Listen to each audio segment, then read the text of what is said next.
Well, let's talk about RCB now, defending champions, और ये tag ही बहुत मुश्किल से मिला है। 17 साल का इंतजार किया आरसीबी ने, आरसीबी के फैंस ने, एक ट्रॉफी जीतने के लिए और अपने अगले सीजन में एज डिफेंडिंग चैंपियंस जाने के लिए। तो फाइनली वो सीजन आया है जब आरसीबी अपना टाइटल, आरसीबी मेंस टीम अपना टाइटल डिफेंड करने उतरेगी। और यूजुअली आप ये एक्सपेक्ट करते हैं कि एक टीम ने अगर एक ट्रॉफी जीत ली और अगर ऑलमोस्ट वही स्क्वाड है, तो हो सकता है कि वो एक और ट्रॉफी जीते, और आरसीबी से भी यही उम्मीदें हैं। बहुत अच्छा स्क्वाड है आरसीबी का, कुछ मेजर चेंजेस नहीं हुए हैं, सिर्फ कुछ प्लेयर्स निकाले गए हैं और few additions to the squad. उसके अलावा कोर सेम है, बाकी सब सेम है। बहुत बड़ा स्क्वाड है आरसीबी का, और उसमें सबसे बड़ा कंसर्न इंजरीज भी है। और सबसे बड़ा जो फैक्टर है जो इस सीजन में रहेगा वो है जॉश हेजलवुड। हम स्क्वाड की बात करेंगे, और रादर स्क्वाड से निकलने वाले एक प्रोबेबल प्लेइंग 11 की अगर हम बात करें, तो ये प्लेइंग 11 आपकी स्क्रीन पे जो है, इसके अराउंड एक प्लेइंग 11 हो सकते हैं। अगर हम डिस्कस करें, फिल सॉल्ट, विराट कोहली आपके दोनों ओपनर्स पिछले सीजन में थे, अच्छी स्टार्ट दी थी। दोनों ने बहुत अच्छी नॉक्स खेली थी, मैचेस जिताए थे सिंगल हैंडेडली। उसके बाद अब आता है नंबर 3, देवदत्त पडिक्कल।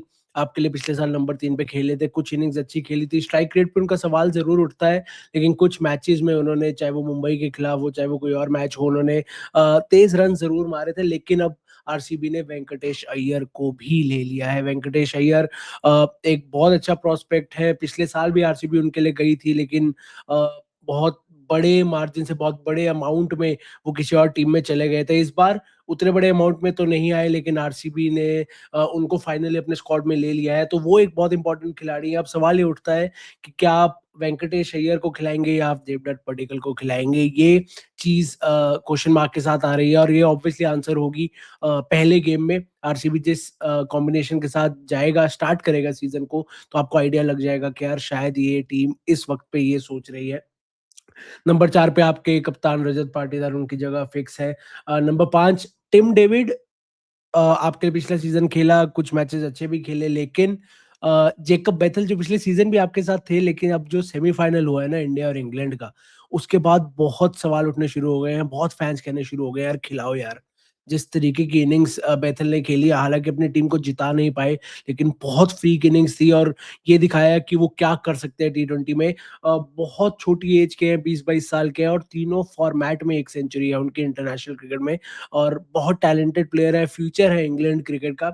तो आरसीबी के फैंस का भी ये कहना है कि यार आप इनको भी खिलाइए प्लीज अपने 11 में, ये भी खेल सकते हैं। लेकिन आप किसकी जगह खेलेंगे? आप 4 ही ओवरसीज प्लेयर्स खिला सकते हैं, तो क्या आप टिम डेविड की जगह उनको खिलाएंगे? ये रिस्क आप लेंगे? टिम डेविड आईपीएल में काफी साल अब खेल चुके हैं, उनको आईपीएल का अंदाजा हो गया, उन पिचेस का अंदाजा हो गया है। जेकब बेथल इतने एक्सपीरियंस नहीं है उनके कंपैरिजन में, तो ये सबसे बड़ा सवाल है। जितेश शर्मा आपके विकेट कीपर है, उन्होंने भी आपको जो लखनऊ वाली गेम पिछले साल जिताई थी, उसके अलावा जो फिनिश करके दिया था, बहुत अच्छे बैटर है, तो उनकी जगह पे सवाल नहीं है।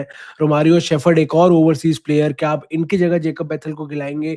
शेफर्ड आपको बॉलिंग भी देते हैं, फास्ट बॉलिंग। आपको याद होगा फाइनल में श्रेयस अय्यर की विकेट रोमारियो शेफर्ड ने ली थी, तो और एक मैच भी उन्होंने बहुत अच्छा फिनिश किया था, तो वो फिनिशिंग एबिलिटी बहुत अच्छी है रोमारियो शेफर्ड में। तो क्या उनकी जगह पे आप बेथल को खिलाएंगे?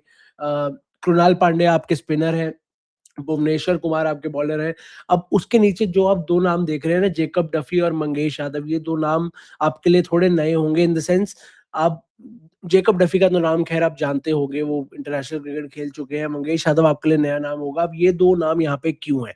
आप खुद पूछेंगे यार कहाँ है जॉश हेजलवुड, कहाँ है यश दयाल, कहाँ है? ये दो आपके मेन बॉलर्स हैं, ये यहाँ पे होने चाहिए, वो क्यों नहीं है? तो अब ये प्रॉब्लम ये है कि जॉश हेजलवुड इंजर्ड है, उनको अभी तक वो क्लियरेंस नहीं मिली है, और ये रिपोर्ट्स भी आ रही हैं। क्रिकेट ऑस्ट्रेलिया ने भी कहा है कि जॉश हेजलवुड कुछ मैचेस अब आईपीएल के मिस कर सकते हैं बिकॉज ऑफ इट्स इंजरी। सिर्फ हेजलवुड नहीं है, दिल्ली के स्टार्क है, हैदराबाद के पैट कमिंस है, वो तो अनाउंस हो चुका है। ईशान किशन कप्तानी करेंगे सनराइजर्स हैदराबाद की, जब तक पैट कमिंस फिट होके नहीं आते। तो उस ऑस्ट्रेलियन ट्रायो में जो जॉश हेजलवुड है, जो जिन्होंने आरसीबी को पिछले साल ट्रॉफी जीतने में बहुत मदद की थी, वो भी कुछ मैचेस मिस करेंगे। तो अब उनकी जगह आप जेकब डफी को खिला सकते हैं, आपका नुमान थुसारा है, लेकिन जेकब डफी को शायद आई गेस एज मिल जाए उनके ऊपर, और वो यहाँ पे खेले। मंगेश यादव, अब यश दयाल, आपको पता है ऑफ द फील्ड उनकी कुछ प्रॉब्लम्स चल रही है, जब ऑक्शन में भी उनको रिटेन किया गया तब आरसीबी पे बहुत लोगों ने सवाल उठाए कि यार उन पे एक केस चल रहा है, आप उसके बावजूद उनको खिला रहे हैं, और ये सब ऑब्वियसली ऑफ द फील्ड जो भी उनका केस है, जो भी कोर्ट की चीज़ है, उसमें हम नहीं जाएँगे डिटेल में। लेकिन हो सकता है, क्योंकि प्रैक्टिस में भी यश दयाल आपको नहीं दिखे हैं, वो टीम के साथ इंटर स्क्वाड मैच भी उन्होंने नहीं खेला है, और आरसीबी ने कुछ मेंशन नहीं किया यश दयाल के बारे में। वो स्क्वाड में है, उनको रिटेन किया गया है, अभी भी स्क्वाड की लिस्ट में उनका नाम आता है, लेकिन वो चिन्नास्वामी में इस वक़्त, जब आरसीबी टीम वहाँ प्रैक्टिस कर रही है, एक इंटर स्क्वाड गेम भी खेल चुकी है, वहाँ पे यश दयाल नहीं है। तो अब इसका क्या मतलब है? क्यों प्रैक्टिस नहीं कर रहे वो टीम के साथ? क्यों उन पे इतनी बात नहीं हो रही? और ये रिपोर्ट्स भी आ रही हैं कि हो सकता है कि शायद कुछ मैचेस यश दयाल को भी मिस करना पड़े। पूरा सीज़न होगा, कुछ मैचेस होंगे, कुछ नहीं पता। ये ऑब्वियसली डिपेंड करता है, जो उनका ऑफ द फील्ड केस चल रहा है, उस पे डिपेंड करता है। पर अगर वो नहीं है, तो लाइक फॉर लाइक रिप्लेसमेंट है मंगेश यादव, अगर आप इनको नहीं जानते हैं, left arm fast bowling allrounder है, और अ, डोमेस्टिक क्रिकेट खेल चुके हैं पिछले 1 साल में इंडिया के लिए, काफ़ी साल से खेल रहे हैं इंडिया के लिए। पिछले 1 साल में इंडिया में जो डोमेस्टिक क्रिकेट होता है, सैयद मुश्ताक अली हो, चाहे वो विजय हज़ारे हो, उसमें खेलते हैं। लेफ्ट आर्म फास्ट बॉलर है, और थोड़े बहुत शॉट्स भी मार लेते हैं। He is known for hitting sixes, last में आगे जो कहते हैं ना कि बल्ला घुमा लेते हैं और शॉट्स लग जाते हैं, ऐसे एकदम ही एमेच्योर बैटर नहीं है। इंटर स्क्वाड गेम में भी जो रिपोर्ट्स मैं पढ़ रहा था, आई डोंट नो उसमें कितनी सच्चाई है, उसमें भी इन्होंने 2 छक्के मारे हैं, 2-3 छक्के मारे हैं। तो आप ऑलरेडी देखिए, अ, 8 नंबर तक आरसीबी की बैटिंग है, कृणाल पांड्या तक आरसीबी की बैटिंग आती है। अगर मंगेश यादव जैसा खिलाड़ी भी खेलता है, जो आके लास्ट लास्ट में 1-2 हिट्स मार सके, आपको हेल्प कर सके, थोड़ा और पुश देने में, तो आपके लिए बैटिंग 9 नंबर की हो जाती है, आरसीबी के लिए बैटिंग 9 नंबर की हो जाती है, और वो उनको बहुत बड़ा एडवांटेज देगा। तो अगर यश दयाल नहीं खेलते, Mangesh Yadav could be his replacement, Rasik Dar भी हैं, वो बहुत टाइम से हैं आरसीबी के साथ, अब उनको भी खिला सकते हैं। लेकिन आई गेस ये जो बैटिंग का प्रॉयस है, प्लस लेफ्ट आर्म जो फास्ट बॉलर है, वो बहुत हेल्प कर सकता है आरसीबी को। तो ये लाइक फॉर लाइक रिप्लेसमेंट हो सकती है। तो ये एक प्रोबेबल प्लेइंग 11 है। अब इसमें देखना ये है कि आपके पास टिम डेविड है, आपके पास रोमारियो शेफर्ड है, आपके पास फिल सॉल्ट है, और आपके पास जेकब डफी है। अब आप या तो जेकब डफी की जगह रसीक डार खिला लीजिए, आप सुयश शर्मा आपके इम्पैक्ट प्लेयर होंगे, जो स्पिनर है वो आपके इम्पैक्ट प्लेयर होंगे, आप उनको खिला लीजिए। तो क्या आप फोर्थ ओवरसीज में जेकब बेथल को टिम डेविड और शेफर्ड और सॉल्ट के साथ खिला सकते हैं? कुछ लोग क्योंकि ये भी कह रहे हैं कि आप सॉल्ट की जगह उनको खिला लीजिए, सॉल्ट का रिसेंट फॉर्म ठीक नहीं रहा है, इंग्लैंड के लिए वर्ल्ड कप में बिल्कुल रन्स नहीं मारे हैं, तो आप ओपन कराइए ना कोहली और जेकब बेथल से, ये कुछ लोगों का मानना है। लेकिन आई डोंट थिंक आरसीबी वो रिस्क कभी लेगा। पिछले साल सॉल्ट ने आरसीबी के लिए अच्छा किया था, and they would want to back their batter. वो ऐसे पहले ही मैच से वो इतना रिस्क नहीं लेंगे, वो कुछ नया नहीं करेंगे, वो कोहली और फिल सॉल्ट से ही शुरू करेंगे, और फिर देखेंगे अगर फिल सॉल्ट का फॉर्म नहीं आता पहले कुछ मैचेस में, तो हो सकता है आपको जेकब बेथल ओपन करते दिखे विराट कोहली के साथ, या वेंकटेश अय्यर को लेके ओपन कराया जाए, बेथल को नीचे लाया जाए। ये बहुत बड़ा सवाल है। नंबर 3 पे अभी वेंकटेश खेलेंगे या पडिक्कल खेलेंगे, दोनों बहुत अच्छे बैटर हैं। पिछले 1 साल में डोमेस्टिक में पडिक्कल का पालना थोड़ा भारी रहा है, उनका उनको एज है वेंकटेश अय्यर के ऊपर, क्योंकि रन्स आए हैं, बहुत तेज़ी से रन्स आए हैं और अच्छे रन्स आए हैं, चाहे वो रणजी ट्रॉफी हो, चाहे वो आई थिंक स्मैट या विजय हज़ारे हो, वहाँ पे भी उनके बहुत अच्छे रन्स आए हैं। तो ये बहुत बड़ा सवाल है कि अब अय्यर और पडिक्कल में से कौन खेलेगा? आपको क्या लगता है, आपकी क्या प्लेइंग 11 है, प्रोबेबल प्लेइंग 11, वो नीचे ज़रूर लिखिएगा। अब सवाल ये है कि क्या आरसीबी अपना टाइटल डिफेंड कर सकती है? आई डू बिलीव स्क्वाड है उनके पास, बहुत बैलेंस स्क्वाड है, टॉप 4 में तो जाने वाला स्क्वाड है ही है। आई डोंट थिंक अगर ये टॉप 4 में नहीं गया है, ये टीम नहीं गई, तो बहुत शॉकिंग होगा मेरे लिए, क्योंकि एक बहुत बैलेंस स्क्वाड है, अब ट्रॉफी जीत चुके हैं, तो वो मोमेंटम भी इनके पास है, कॉन्फिडेंट भी है। ये जो इंसान है आपकी स्क्रीन पे विराट कोहली, इन पे बहुत उम्मीदें होंगी अब, और मुझे पता नहीं क्यों फील आ रही है कि ये कुछ अलग सीजन होगा विराट कोहली के लिए, क्योंकि अब I don't think there is anything holding him back. ऐसा नहीं है, पहले भी कुछ था, 900 रन मारे एक सीजन में यार, he was on another level. But Kohli ने ना हमेशा एक चीज कही है, जब वो टेस्ट क्रिकेट भी खेलते थे, कि यार मैं एकदम ही टी20 क्रिकेट प्रॉपर अलग अलग शॉट्स या एक्सपेरिमेंट्स नहीं करना चाहता, क्योंकि वही जो टेस्ट की गेम है वो खराब होगी, तो मुझे वो बैलेंस स्ट्राइक करना पड़ता है तीनों फॉर्मेट्स में। जब वो अपनी पीक पे खेलते थे तब उन्होंने स्टेटमेंट दी थी। अब टेस्ट क्रिकेट से रिटायरमेंट ले चुके हैं, सिर्फ एक फॉर्मेट खेलते हैं, और उस फॉर्मेट के बादशाह हैं विराट कोहली, ओडीआई क्रिकेट। उसमें उनको वैसे कोई छू नहीं सकता, उनको पता है कैसे खेलना है, क्या करना है। तो हो सकता है आपको विराट कोहली की एक अलग ही एग्रेसिव साइड दिखे। इतनी डीप बैटिंग है आरसीबी की, 8-9 नंबर तक बैटिंग जा रही है आरसीबी की, ओपन करते हैं विराट कोहली। पिछले सीज़न भी काफ़ी रन्स उन्होंने मारे हैं। इस बार आपको हो सकता है कुछ अलग ही, मेरे को एक हंच है, मेरे को एक फीलिंग है विराट कोहली देखने को मिले। थोड़े और फ्री होके खेलेंगे, अलग-अलग शॉट्स ट्राई करेंगे, थोड़ा और एग्रेसिव खेलेंगे और स्किल है उनके पास, ऑब्वियसली शॉट्स है उनके पास, टेम्परामेंट है उनके पास। और एक चीज़ जो उनको होल्ड बैक कर रही थी, पिछले सीजन के बीच में उन्होंने टेस्ट से रिटायरमेंट अनाउंस की थी। इस बार तो सीजन शुरू ही वो ऐसे कर रहे हैं कि just an ODI player, just a T20 player जो अब आईपीएल खेलते हैं, सिर्फ इंटरनेशनल टी20 भी नहीं खेलते।